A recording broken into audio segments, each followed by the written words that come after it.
Hello, my name is Aprille Walker and welcome to the Yoga Ranger Studio and welcome to this tutorial focused on the yin pose, cat pulling its tail. So this is a pose that can be really a wonderful deep twist. It can be a great opening for the front side of the body, the thigh, sometimes even the outside hip where the gallbladder meridian runs. So a lot of different positioning here can change what it affects as well. But if you're someone who struggles with this pose, and I want to admit that at the very beginning of my yin practice, I did struggle with this pose because I could not grab my foot. So I'm going to offer you some suggestions on where to put that top leg and also how to grab hold of that foot if you can't quite reach it. I do want to say that oftentimes when I'm reaching for that foot to grab for cat pulling its tail, it is a little bit of a struggle. So know that everybody's going to have a little bit of a struggle trying to get that foot there, so don't worry too much about it. So some props you might want to have around just to kind of test this out and try different versions of this and different poses with props to see where it works best for you and for your body. A block, a bolster, or some pillows.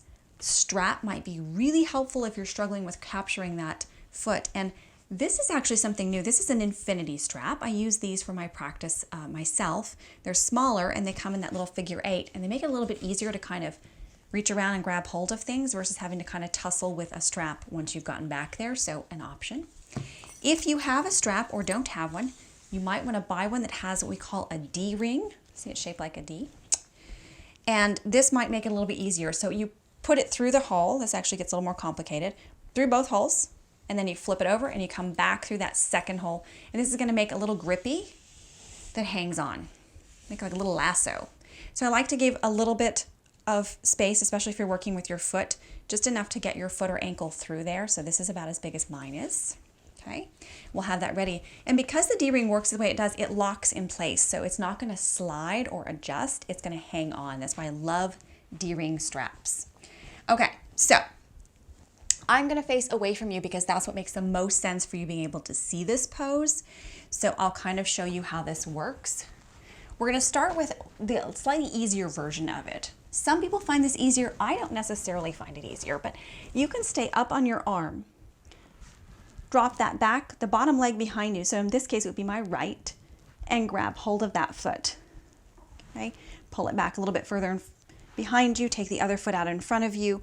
Some people can hold this pose for quite a while. I find that my shoulder doesn't particularly like that, but if your shoulder doesn't like it, you can take a bolster. After I kick my block out of the way, right? And lean into that too. So you grab hold of your foot however you can and lean into that bolster. Now if you don't use the bolster, you can come all the way down onto the forearm. Grab hold. So this side is always harder for me, so I kind of have to walk my hand up and grab hold of it. You want to try to get that foot closer down toward the floor, so you might have to pull that leg back a little bit further and kind of press it down. Or you can come all the way down. So we're going to start with showing you the strap here. You can take that strap, hook it around your foot. You're not going to slip it all the way around behind the ankle because you don't want to go all the way back there. But now that you've already got it, you can kind of take it with you. Up and over, grab hold of that foot. So here is your cat pulling its tail pose. This top leg can rest on a bolster if you feel like it's really kind of hanging out in space there. It's a really nice way to kind of keep that leg in line. It can be bent knee, it can be straight leg. If you want to have a little bit of fun with this, get a little deeper twist, you can take it on a bolster or on the floor or on a block, with your knee on the block, grab hold of that knee and allow this really deep twist to happen. So as you're putting a little bit of your hand weight on this knee, you're letting that left shoulder drop back behind you, giving you a little deeper twist, allowing this center core to twist a little bit more. So if you've got the strap and you find that, hey, I can walk my hand down the strap and hook into that circle I have there and get it even closer. Get you nice and close to the floor. So the nice thing I like about, I lost my other strap, is this one, is that because it has the circle already on it, I can just hook it over it while I'm already down here. Although it looks like I'm struggling with it, right? Hook that on there and come back around. So I can already be down on the floor and grab it. So if you're using a strap, make sure you put it on at the very beginning, have it ready before the practice, or just have a strap ready. I'll usually tell people if there's going to need a strap, but I will definitely start remembering to tell everybody if it's cat pulling its tail, just in case you need that. Have that strap ready, have the circle in it, and have it ready to do that and grab hold of that foot. Or infinity straps. It's actually called infinity straps, so you can look that up on Google. Now, if you're taking that other leg out in front, I'll show you what it looks like on this side. This side is actually a little bit easier for me, so I don't have to struggle as much to get hold of that foot. We'll take the down version to start here. You can take that bolster, very relaxing, but you still get a really deep stretch in the front of the thigh, which is what normally this pose is generally targeting. And you still get a really deep twist. You can inch yourself over a little bit more. You can take the leg out straight. So you could use a block or this to get it straighter. Your leg doesn't have to be so far. It can be way further back behind you. It could even be just stacked really close to the other leg. It doesn't have to be far up. However, if you are using a bolster, you get closer to the floor, you can take that hand, slide it down, get a little weight there. Here again is that nice deep twist. You're definitely going to feel this. So, be thoughtful about how deep you go into this pose. Here again, from the front, you can take this pose as well. You could even take that leg up on a bolster if you're up in the high version of it. Or take it off to the side. Take that knee bent over here if that feels better for you, or out in front of you.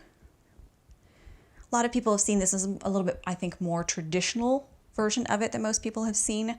But as I said, I find that after a while, I kind of sink into that shoulder and it doesn't feel good for me.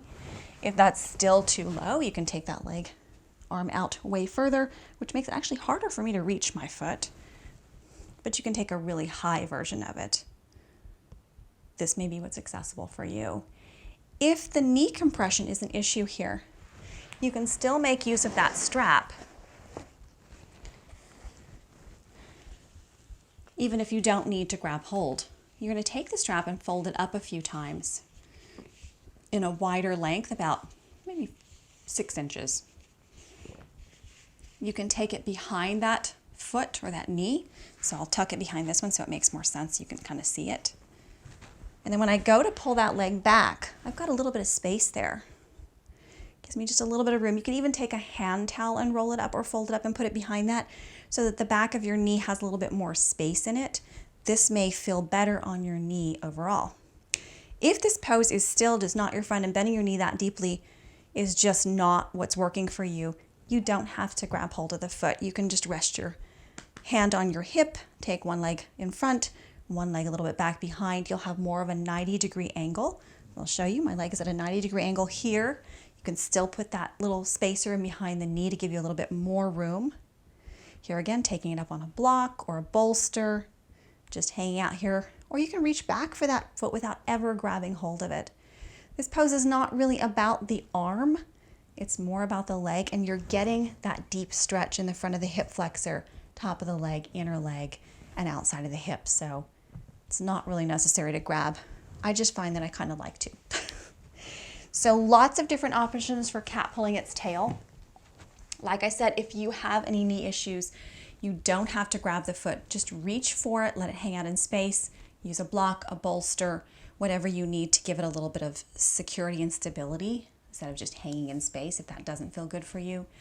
Straps are your best friend. If you are getting to the point where you want to reach for that foot, but you're not quite there, I kind of have short arms, so I really have to pull that leg much higher up to try to reach back for it.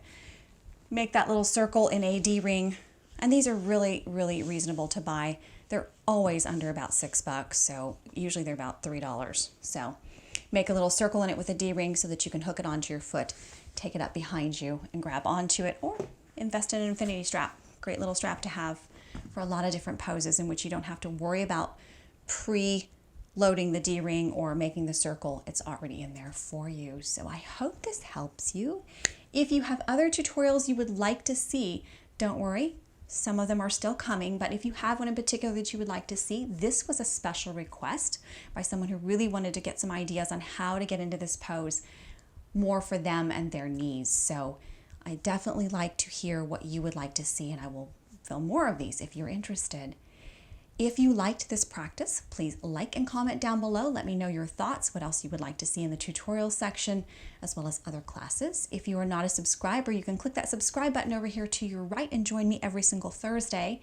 These tutorials are usually put up on a Sunday, so they're a little extra bonus. And then I put practices up on Thursdays, so check back for those. If you would like to see more and like to join me for more and connect with me on a community level, I am on theyogaranger.vhx.tv. That is a member community site. We get new videos every single week, the longer ones that a lot of you have been looking for, and ones focused on specific areas like the lunar cycles, chakras, deeper practices that deal with more of the psycho-emotional, spiritual aspect of the yin yoga practice as well. All sorts of different classes on there. 7-day free trial for you to check it out, see what you think, and let me know on that as well. If I don't see you there, I hope to see you here again on YouTube. Have a great week.